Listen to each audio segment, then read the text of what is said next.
حضرت سالبہ بن عبد الرحمن میرے کریم محبوب علیہ السلام کے صحابی ہیں، غریب ہیں. غربت بڑی اعلیٰ چیز ہے. ہاں غریبی بڑی نعمت ہے، یہ آزمائش ہے، اس میں کوئی شک نہیں. لیکن قیامت والے دن پتہ چلے گا جب غریب چھلانگ لگا کے جنت میں داخل ہو جائیں گے. امیر تو کھڑے ہیں نا. میرے نبی پاک نے حضرت عبد الرحمن بن عوف کو، حضور صبح صبح اٹھے تو نبی پاک کی آنکھوں میں آنسو تھے. فرمایا میرے عبد الرحمن بن عوف کو بلاؤ. حضرت عبد الرحمن بن عوف آئے تو حضور نے سینے سے لگا لیا. نبی پاک کھول کے روئے. یا رسول اللہ، حضور کیا ہوا؟ فرمایا عبد الرحمن رات میں نے خواب دیکھی ہے، سارے جنت میں چلے گئے، تو پیچھے رہ گیا. تو پیچھے رہ گیا. میں کھڑا تیرا انتظار کرتا رہا، میں تیرے بغیر جا نہیں سکتا تھا. پھر تو آیا ہے تو تیرا سارا وجود پسینے سے بھیگا ہوا تھا.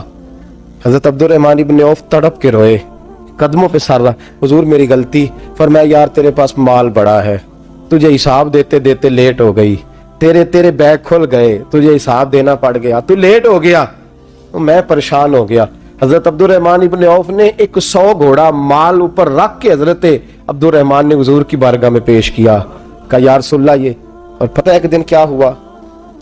ایک دن سرکار کے وصال ظاہری کے بعد حضرت عبد الرحمن ابن عوف نبی پاک کے گھر کے دروازے کے باہر آ کے بیٹھ گئے اور یوں سر کو پکڑا ہوا ہے، رو رہے ہیں. حضرت ام سلمہ حضور کی زوجہ باہر آئیں. کہا بیٹا عبد الرحمن کیا ہوا؟ جب پوچھا کیا ہوا تو اور کھول کے روئے. کہا کیوں روتا ہے؟ کہا اماں جی جب تک میرے محبوب حیات ظاہری میں تھے مجھے بتاتے تھے یہ مال نہ کما، یہ کم. میں حضور سے بات کرتا تھا تو حضور روک دیتے تھے. اب مجھے ظاہراً بتانے والا کوئی نہیں، مال کے ڈھیر لگ گئے ہیں. آج حساب کرنے بیٹھا ہوں تو حساب نہیں ہو رہا. سوچتا ہوں اگر میں پھنس گیا تو مجھے کون اس سے بچائے گا؟ آپ محبوب کی زوجہ ہے، میری ماں ہے، میں آپ کے پاس آیا ہوں.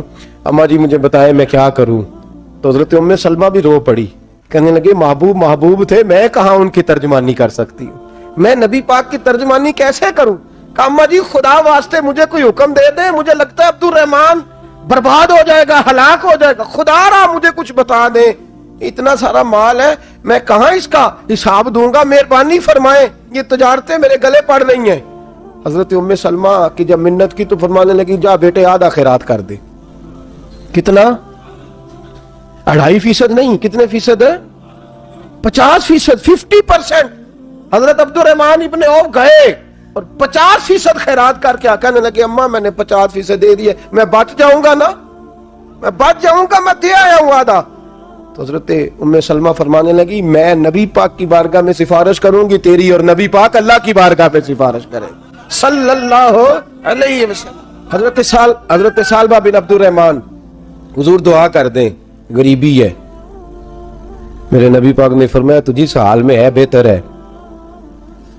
کرتے حضور نہیں دعا کر دیں. فرمایا تجھی اس حال میں ہے. تیسری دفعہ پھر آ گئے، حضور نے دعا کر دی. 4 بکریاں تھیں، چند مہینے گزرے، کچھ تجارت شروع کی، چھوٹے موٹا لین دین شروع کیا تو 40 ہو گئیں. کچھ وقت اور گزرا تو ریوڑ بن گیا، پھر گائیں بھی آ گئیں، پھر اونٹ بھی آ گئے، پھر لائنیں لگ گئی. پھر ہر وقت حضور کے قریب بیٹھنے کو دل کرتا تھا. اب لین دین کے معاملات تھے، اب ذرا طبیعت تھوڑی پیچھے ہٹنے لگی، تھوڑا دل پیچھے ہٹنے لگا. پہلے 5 نمازیں مسجد میں، پھر زور اثر کی چھٹی، میری طرف دیکھو اور دیکھو میں کیا عرض کر رہا ہوں. پھر زور اثر گئی، پھر کچھ وقت گزرا تو مغرب بھی گئی، پھر اتنی بڑی حویلی کوئی نہیں. پھر باہر جا کے مدینے سے ڈیرا لگا لیا، جمعے کے جمعے آتے. زکوٰۃ کا حکم آ گیا 2 ہجری میں. حضرت ابو ہریرہ رضی اللہ تعالیٰ عنہ امیر زکوٰۃ مقرر ہوئے. 5 اونٹوں پر 1 بکری، یہ زکوٰۃ ٹھہری. اب جب گئے نا اونٹ گنے اور بکریاں گننے لگے، اوہو 1 کروڑ پہ 2.5 لاکھ کس نے دیا تھا؟ دعا کس نے فرمائی؟ اوہو اتنا، میرے پیسے بینک سے میسج آ جائے گا اتنے کم ہو گئے، اوہو بڑی مصیبت بنے گی. مجھے تو خوشی ہوتی ہے جب آتے ہیں تو اب یہ والا میسج بھی چلے گا کہ اتنے مائنس ہو گئے. توبہ توبہ، پریشانی لگ گئی، بڑی طبیعت. انکار نہیں کیا، کہنے لگے حضور سے جا کے عرض کرنا میں خود آؤں گا، اور جہاں محبوبیت ہو وہاں اتنے لفظ بھی بے ادبی ہیں، وہاں ٹھہر جاؤ، سوچتا ہوں، سمجھتا ہوں، غور کرتا ہوں، یہ جملے بھی وہاں توہین ہوتے ہیں. محبوب ہو اور وہاں انسان سوچ سمجھ کی بات کرے، وہاں انسان بابا بلے شاہ صاحب نے کہا عقل آخ دی چگے نو سام کے رکھ، عشق آخ دے بال کے سیکنا چاہیے ہے۔ کہا جا کے کہنا میں آؤں گا۔ سب کی زکات لے آئے، در رسول پہ آئے، حضور نے فرمایا پہلے سالبہ کی بات بتاؤ، پتہ تھا نا پہلے سال؟ حضور اس نے کہا تھا میں آؤں گا۔ حضرت ابو ہریرہ کہتے ہیں نبی پاک نے ٹھنڈی آہ بھری، آہ ٹھنڈی، فرمایا ہلاک ہو گیا۔ اس کو کہا تھا نہ اس چکر میں پڑ، ہلاک ہو گیا، ہلاک۔ حضرت ابو ہریرہ فرماتے ہیں دو باریک باریک آنسوؤں کے قطرے بھی میں نے محبوب کی آنکھوں میں دیکھے۔ اپنا ہے نا تو دکھ ہوا، یار میرا اپنا تھا، ہلاک ہی ہو گیا ہے، کدھر چلا گیا ہے؟